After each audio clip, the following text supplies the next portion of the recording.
Stay tuned after the game, win or lose, for the Heat Live postgame presented by Ram.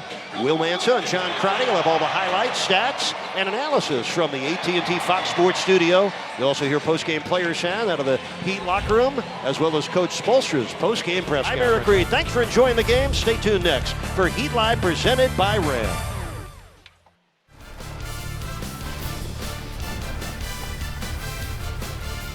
Never in doubt, huh?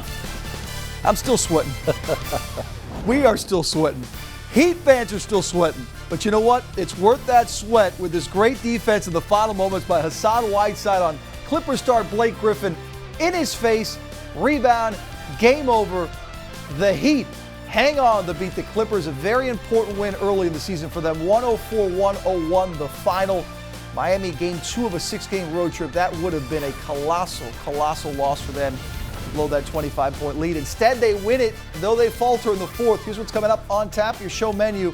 Tough fourth quarter, but they hang on. Hassan with a big day in the land of the stars. He was the star with a double-double. We'll take you to head coach Erik Spoelstra's news conference. And also later in the show, the new dad.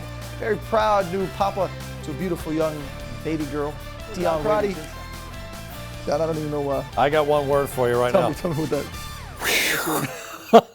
That's your analysis. Holding on. If I could tweet that, if I could formulate thoughts on that, that would be the reaction, because it definitely is a hang on, and the Heat do hang on. Bottom line, they won. We'll talk about the good, the bad, and the ugly, and there was a little bit of everything. Heat Live, the postgame presented by Ram, gets started. But John, your initial thoughts on what you just saw, a team that was so dominant for much of the game and yet almost lost. So many positive things happened in those first 3 quarters. In fact, the third quarter is the one we were most concerned about, because that's where they've had the point differential throughout the course of the season so far, and they've fallen behind.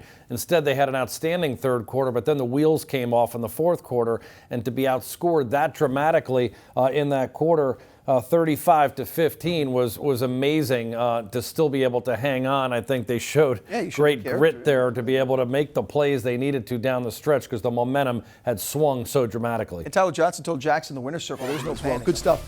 Again, that's coming up after the show, but we've got a lot of show left, including the reaction from Heat head coach Erik Spoelstra. What does he have to say about his team almost letting that big lead slipping away, but hanging on to get an important win in L.A.?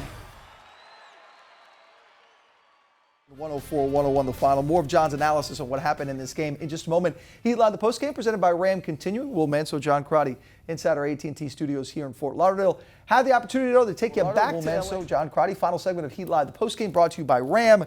Speaking of Ram, the Ram road ahead of what we got coming up. We can already look forward to it, John, because it's right around the corner tomorrow night, a tough one in Golden State.